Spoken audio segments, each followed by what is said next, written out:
season. May I ask the firstborn family to rise with an ovation as I bring to the microphone Dr. Doyin Salami. A round of applause, ladies and gentlemen. Please keep it coming. Please keep it coming.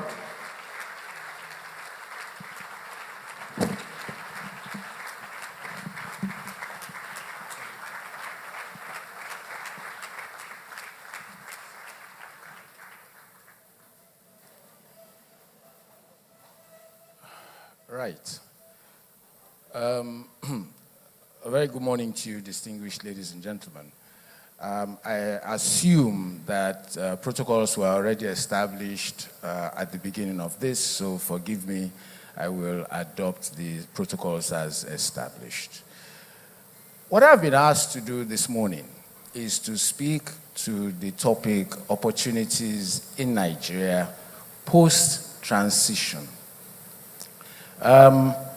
Let me begin. There's, two things I will say at the beginning. I know I have only 40 minutes. The first, I just said to Sam that if anybody had told me that Sam was speaking here this morning, I would have rejected the invitation to speak. Or at least if I had accepted it, I would have ensured that I had spoken not only before him, but had left before he starts to speak. Anyway, such is my luck that traffic meant I have to speak after him. But anyway, we'll see. But the second point, and I think is a more important point to make, is that for the content of today to be useful for everybody, you're going to have to hold other sessions that break it down. I was just listening to Sam and his comments about Lagos State. And I know what my own comments about Nigeria generally are going to be. If we were going to break it down to such a level that everybody can understand and take opportunities, then we will be here all day. And so my suggestion for your consideration is that post this session, you should organize additional sessions that break down molecular, granular levels such that people can understand what it is. Right, so what am I going to speak about? As I said, the topic that I have this month is opportunities in Nigeria post-transition. I have a slide deck, so I assume somebody is working with the slide deck. So if you go straight to slide 3 on the deck, before you understand where opportunities lie, you need to understand the context of defining opportunities. And I'm going to try and do that. What you see is essentially what my own sense of how the Nigerian economy is driven. I've spent more than 35 years studying the economy in Nigeria. I was thinking about it a few weeks ago that I finished PhD in 1989. And about 2 weeks ago, I was 60. And so you can figure out the difference between when I finished PhD and my 60th birthday. I've spent the whole of that time essentially understanding the economy in Nigeria. And there are two things that are very clear to me. The economy is, even as of today, essentially still virgin territory across all of its domains. And I make that point with absolutely no fear that the economy in Nigeria is absolutely virgin in almost all of its domain. But let me make one point. Anybody here who goes to any of the villages from where we hail, or indeed any park, one of the things you will immediately understand is the following. Imagine a footpath. What a footpath denotes, on either side of the footpath are areas that are deemed not fit to walk. The footpath is where you go. But please understand the following. that the footpath was created because many people had trodden on that area and denuded it of grass or whatever was growing there. What am I saying here? If you stay along the footpath, you will not get anything, because the opportunities have already been taken. It is to look to the left and look to the right of the footpath is wherein lies opportunity. The key challenge, however, is that to the left or to the right of the footpath are dangers. And I heard Sam say about risk management. And so at the heart of taking opportunity is, first of all, how do you even identify the opportunities? How do you then position yourself to take the opportunity? And finally, how do you successfully take the opportunity? But one thing that is very clear to me, absolutely no misunderstanding, is that if you stay along the footpath, and that footpath tends to be where a lot of other people are already working, then you enter into areas, you have to then compete for what needs no competition. Because the bigger path, the bigger opportunities are to the left and to the right of the footpath. So please bear that in mind. That's why I say, for me, Nigeria is essentially virgin territory. Almost nothing, almost no area do you go into and will find no opportunity. So what drives this economy? Two sets of things. First, things that happen globally. Please leave that slide back up. Things that happen globally drive the economy in Nigeria, and then things we do from a policy dimension drive the economy in Nigeria. I've tried to set up what it is globally, where policy is, where trade is, where financial flows are, where diaspora transfers are. These are some of those key things that drive the economy in Nigeria. But domestically, people like Sam, people like myself are policy makers, and what we do on the policy side and some of the characteristics of the economy are what then drives the domestic impulses. If you move to the next slide. No, move on. Now, if we are going to talk about opportunity, we need to be clear about a couple of things. I already said it's largely virgin. But there are a couple of things that you need to understand if you're going to identify opportunity. Because remember what I said, you must identify, you must position. Sam has already dealt with you positioning. And then he has also dealt with you taking opportunity. My job is essentially to say, look, how do you identify where the opportunities are? And I'm then going to help you to dimension some of them. And there are probably 4 or 5 things that are clear in my own mind. The first is that whatever the nature of the environment is going to be a major driving factor. Let me share a couple of things with you. A couple of years ago, I looked at this economy and I said, how has it evolved? 2 things struck me. Around about 1980, 2/3 of the income earned by Nigerians was spent on food. In other words, we were an economy where it was about keeping body and soul together. Today, it's slightly less than half. What does that say? We have moved from what is essentially a very basic food, basic needs economy to a more lifestyle economy. What are the dimensions of that lifestyle? There were 2 areas that were particularly instructive for me. First, technology. And we have seen that in the whole economy itself. 15% of the Nigerian economy today is technology. 20 years ago, it was less than half of 1%. And these are some of the things when Sam says, you've got to follow what the data is talking to you about. But the other piece that I found very interesting, anybody asks me today, where is the opportunity, the biggest single opportunity in Nigeria? Believe it or not, it is human capital development. It's not technology. Technology is an enabler. It is about human capital development. And what is human capital development? There are two things in human capital development: education and healthcare.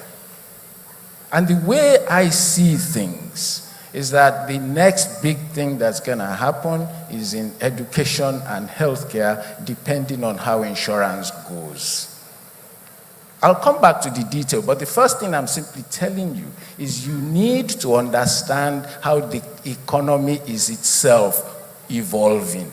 If you don't understand how it is evolving, you can never understand where to go and wait for the opportunity. It's not, you see, the biggest mistake that people make, I think, is they wait for the opportunity to present itself.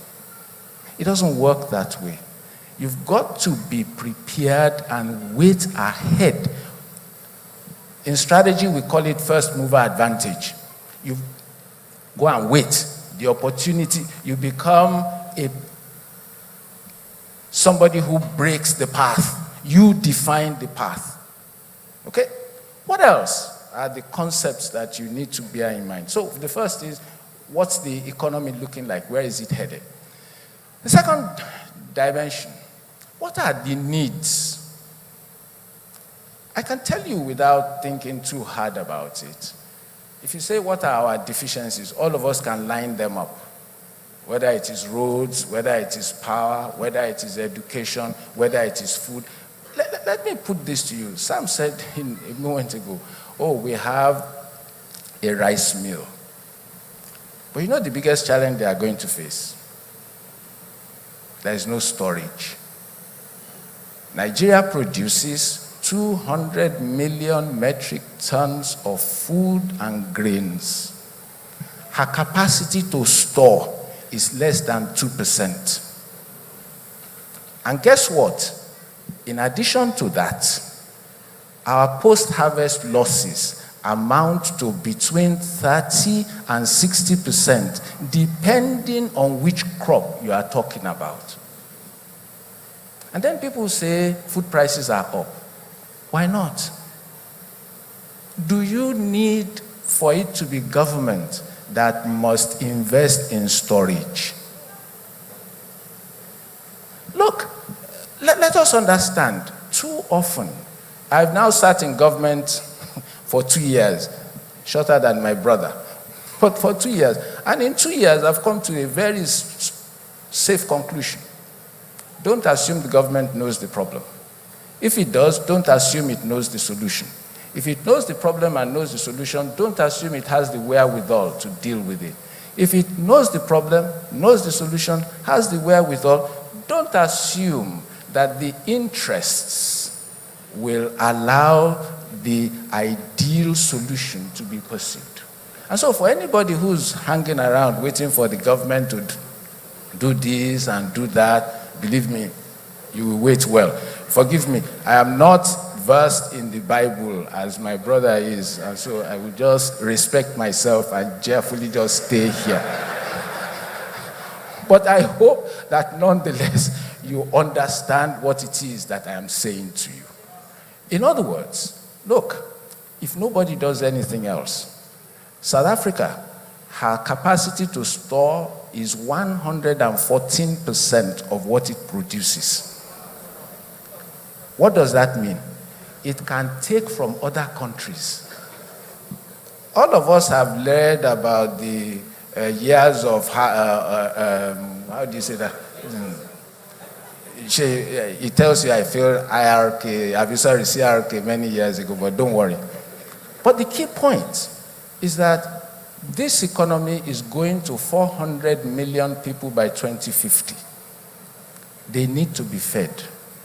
If you guys do nothing, if you can't even think of anything, if all you can think about is how do you participate in agriculture, and I mean meaningfully participate in agriculture, then you've got something. Let's move on. Now, beyond that, Remember I said global issues are going to drive us as well as the policy decisions that some of us take. And what are the key global issues? I've set up 6 of them there. But the one that there are probably 2 that I'm going to focus on for my conversation. The first is Africa's integration.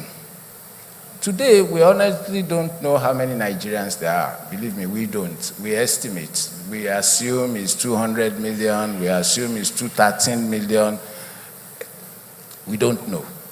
What we do know is that even though we don't know Nigerians, we also estimate that Africa is about 1.2 billion people. And the key question is going to be, to what extent are you, as individuals, able to participate in the stimulus that the African Continental Free Trade Area Agreement is going to bring? Too many times, in my view, ladies and gentlemen, Nigeria is afraid of her shadow. Nigeria is afraid of her shadow. We are afraid to compete. Whereas we have the number 4, there are 55 countries in Africa. The 4th most industrialized manufacturing base in this continent belongs to Nigeria. And so the question is, how can we now not be part of all of this? The second one that I'm going to focus on, and because this is going to be extremely important over the next 30 to 40 years, is net zero and the issues around global warming. And let me tell you why. Between now and 2060, the world economy is going to spend more than $100 trillion. Let me repeat that. Our whole economy is less than is just about $500 billion. The world is going to spend in excess of $100 trillion in order to meet the requirements of net zero. In other words, getting the global temperature to remain roughly where it is. And the question is going to be, how do you see that as affecting you? But again, I will come back to some of these. So if we move on, I said, you get all of these slides so you can kind of read them. But if we move on, the key one that is also for you guys to think about, I said, net zero, Africa Continental Free Trade. A number of people say to me, Nigeria must export to succeed. I agree. But there's something which I must quickly tell you now. Where we are seeing the world going is a disruption of supply chains and moving from global supply chains to regional supply chains. Indeed, one of the most important trends in the global economy today is that foreign direct investment is growing faster than export. Let me repeat that. Foreign direct investment is doing what? Growing faster than export. I'm not saying don't export, but what does this mean? One of the most important meanings of this is that the Chinese in particular are putting their money in continents like Africa. The Middle East is putting its money in Africa.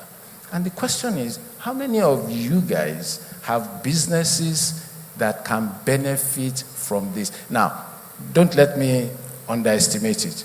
There is something that the federal government must do in order to make Nigeria attractive for these investments. But please, even if we do what needs to be done as government, what are you doing to position yourself for the opportunities that are coming? There are massive opportunities coming over the next 30 years. It doesn't matter what the government does, but I will come to a position where I will argue to you that the government itself has no choice but to do what needs to be done. Move to the next slide. Again, all of this is simply trying to set up for you, some of the issues. Now, this is all about, industrial revolution, technology, and all of that. You all know enough about this, so I'm not going to worry. So please keep moving. When I say stop, then you stop. Again, just keep moving. Don't worry about this. Now, please. A lot of you are complaining. Japa. Boys have moved. The best of Nigeria is going abroad. It is bad. Look at what you see there. Can you understand this graph? Look at that blue line, the thick one. I hope you understand what that is saying. Every other place in the world is demographically in trouble. We are the only ones growing, and growing rapidly. In other words, Japa was always going to happen. Japa, in other words, Nigeria's young living was always going to happen on this basis. The only thing that has happened is that it has been brought forward. But what is the opportunity here? The opportunity here is twofold. One, in the 1980s when I was a university student, I suddenly saw, on reflection, a massive influx into the UK, where I was a student, of the Chinese, of the Asians, the Chinese and the Indians. Guess what? Today, 30, 40 years later, those guys with whom I was students are now the leaders of science, technology, medicine, and education, and innovation. Go and look. Sam was telling us about the biggest companies earlier. Go and look at who the leadership of the biggest companies in Europe, in America, in Asia are today. You are never going to be part of global innovation by sitting in your own backyard.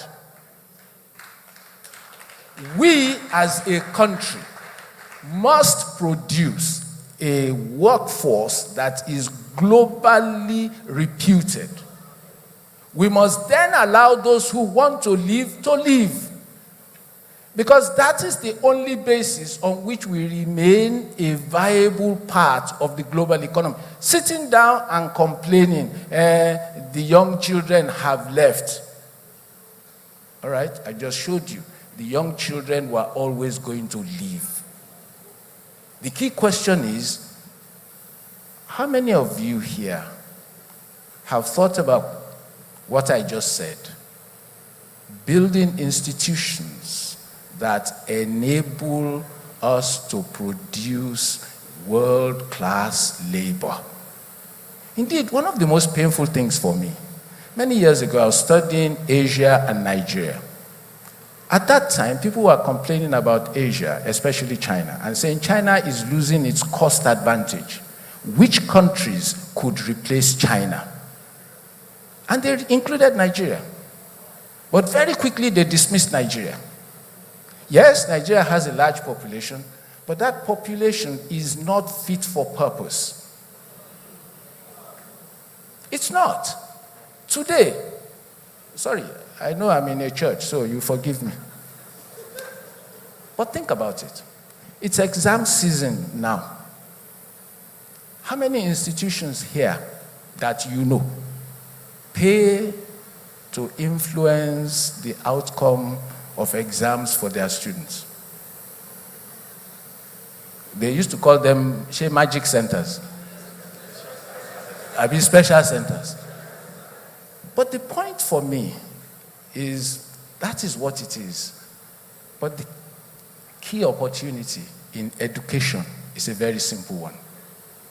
The government, I assure you, and I dare say Sam will confirm this, cannot afford to educate everybody. They will try. Nigeria's education spending should be a pyramid or a triangle. What is it? It's inverted. At the base should be primary, preschool, primary education, the largest number, that's where we are spending the most money. But guess what? We are spending the most money at the top. Why? Because policymakers and people like you and I can afford to send our own children to good primary schools, but we leave the other children. And you know what is ironic? They say the rich man cannot sleep as long as the poor man is awake. But it doesn't appear that we understand that education is the easiest way to enable the poor man to sleep. And so, education for me remains one of the major opportunities that needs to be taken. Indeed, I'm arguing that even government has to change its approach to education. Government should stop owning schools. Government should use whatever it has to fund bursaries that children can spend in schools. That way, government can hold the schools accountable for what they deliver. And similarly for healthcare. But today is not the day for that argument. If we move on, so for me, this is one of the most important. I've already spoken about the Continental Free Trade Area Agreement. So let's move on. Now, so in terms of our own domestic environment, so I've just discussed with you what drives opportunity globally from the outside that will affect us. Now, what's going to drive it from inside? Again, there are a whole host of things that I have put in here. But again, I will only focus on two. The first is how this economy is itself changing. And the second is the nature of the reforms that are going to have to happen over the next 4 years. And by the way, ladies and gentlemen, some of them are going to be painful. Let's not misunderstand this. Over this last week, there's been some confusion. Are we removing subsidy? Are we not removing subsidy?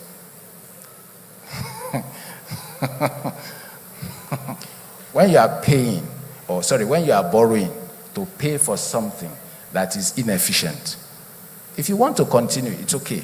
But if you continue at 5 trillion naira a year, nobody should say the government is borrowing too much. I hope you understand. But we'll come to the detailing of this. Let's move on, please. Let me quickly deal with those two things. Can you move on? I think you need to move move to the next slide. We've talked about the population. Move to the next slide, please. I'll come back to this. Move to the next one. Next. Yes. What this tells you is how the economy in Nigeria is changing. By the way, it is changing in the wrong direction. Look at it now. At the top is green. That's agriculture and mining. At the bottom is orange. That's industry. I hope you understand that. Where will jobs be gotten from? It's in industry. In my book, from my understanding, Nigeria has to create an agro-industrial economy where our industry is processing our agriculture. Failure to do that, we will not create jobs. And remember what we are talking about. Roughly between 5 and 7 million Nigerians come into the labor market on an annual basis. And so, for me, that orange line at the bottom is what we need to focus on as a country. How do we get ourselves to a position where that orange line is about 30% of our economy? What does that mean for you as individuals and businesses? You've got to start thinking, where are those manufacturing, processing opportunities, especially in agriculture, that enable you participate here? Why? Because we're importing too much. We are not producing enough. That's what this graph is saying. Now, can you please go back to slides? No, go back to slides. The one before? Okay, no, go back now. Now, so, I said we are going to reform. No, not we. In 4 weeks' time, I am the former chief economic advisor to the president. So that's okay. But this country cannot continue like this. Sam said, Lagos State, arguably the most successful economy in Nigeria, is raising revenues at about 3% of economic output. The African average is 14.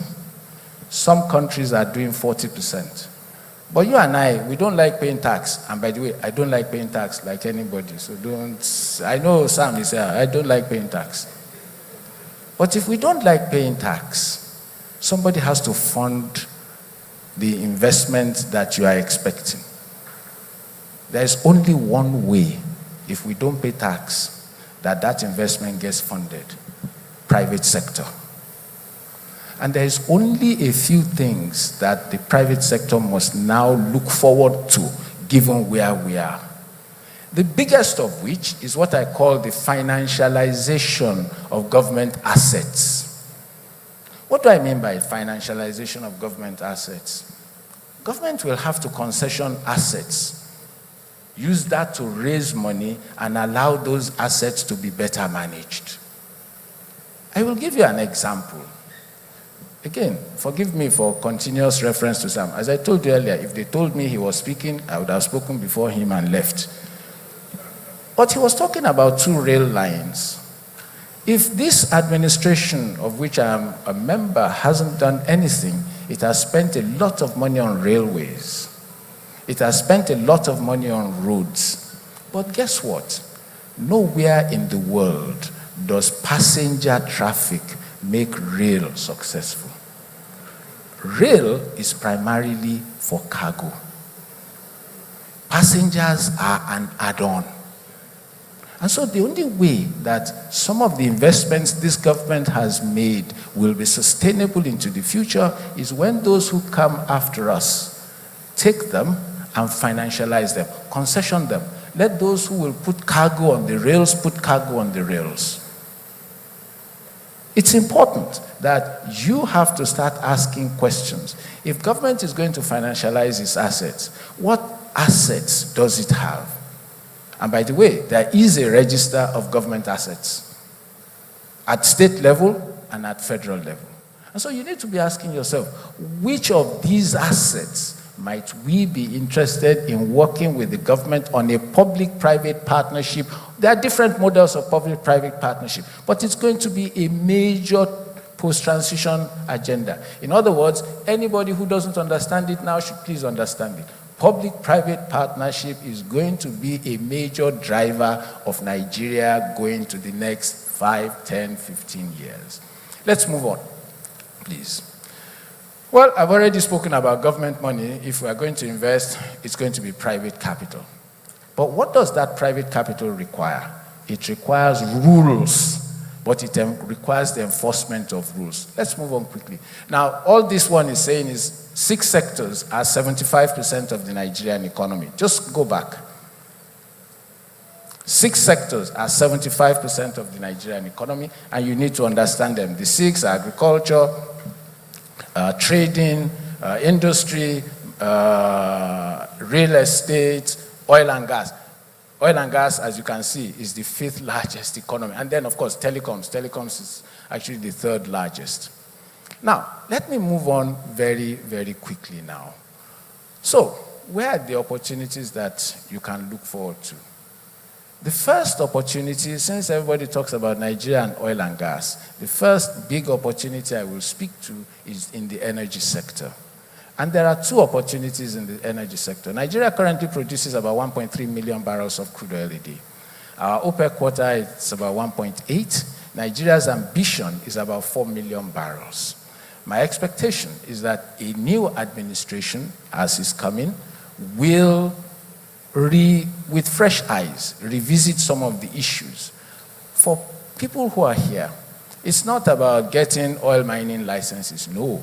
It's about the ecosystem for oil production, the services that are needed. I expect that over the next 2 years, we will see a significant improvement in the conditions, and anybody who wants to play there really should look forward to it. Again, we've spoken about power. The power arrangement is very simple. Currently, we have a nameplate production capacity of, I think, about 15 gigawatts. we are actually wheeling, as in producing and distributing, somewhere around about 5. The problem is not with there's a problem with production in terms of gas. So again, I would expect, like I said, gas to be a very important element going forward. But the real thing that you guys should now start looking forward to is that the distribution companies, the distribution sector is about to be reorganized. Whether you know it or not, a number of the distribution companies have actually been taken over by the banks. The banks are going to have to resell them, which is going to mark a massive new set of arrangements. It's important because energy, without it, we cannot industrialize, and yet I say we need an agro-industrial economy. So it's something for you to please pay some attention to. Beyond that, ladies and gentlemen, if we move to the next slide, you will read all of these, Don't worry, just keep moving. Right. I've spoken about agriculture. The biggest single opportunity is what? Sorry? Exactly. Dealing with post-harvest losses. The second big opportunity in agriculture is going to be those who provide agricultural services. Land clearing, seeds. Can you imagine the amount of seeds we import in Nigeria? It's embarrassing to be telling you the numbers, so I'm just going to leave that out. But agric for me is the fundamental basis. The modernization of Nigerian agriculture is the fundamental basis on which we move. The second piece, again, as I've said, manufacturing. We are going to have to set up manufacturing in such a way that it can process agriculture. Technology has always been, well, not always, at least in the last 20 years, has been a major stay of this economy. In 2001, it was less than half of 1%. We had 800,000 lines, 400,000 of which were not working. Today, we have over 200 million lines. But guess what? All we've done in technology is what I call the basics. Now we are moving to value-added services. Now we are seeing all sorts of innovative attempts at content creation and all of that. But what's going to be more interesting is Nigeria as a hub for technology. And I'm hoping that state governments like Lagos and the others across Nigeria can actually collaborate to put Nigeria in that position. If we move beyond technology and fintech, the one big opportunity that I'm not sure many people are discussing is in logistics. And let me explain why logistics for me over the next 4 or 5 years will be extremely important. Remember I mentioned the Africa Continental Free Trade Area Agreement. A lot of investment has gone to the base level. You know, when you come to a staircase like this, you climb from the base, then the next one. Just think about it like this. The base is how do we pay for goods and services. A lot of money and investment has gone into creating platforms across Africa. What's the next? The next is going to be how we move goods and services across Africa. That's the next big thing. I don't know how many of you have used GoCarda or any of these other logistic agencies to deliver parcels. I couldn't believe a few weeks ago this happened. I was in VI. It was 6 p.m. I needed something to be in Ikeja in 1 hour. There was no way I was driving from VI to here. I called a friend. How can we do this? He says, call GoCarda, download the app, Believe it or not, long story short, by 7 p.m., the parcel was in Ikeja.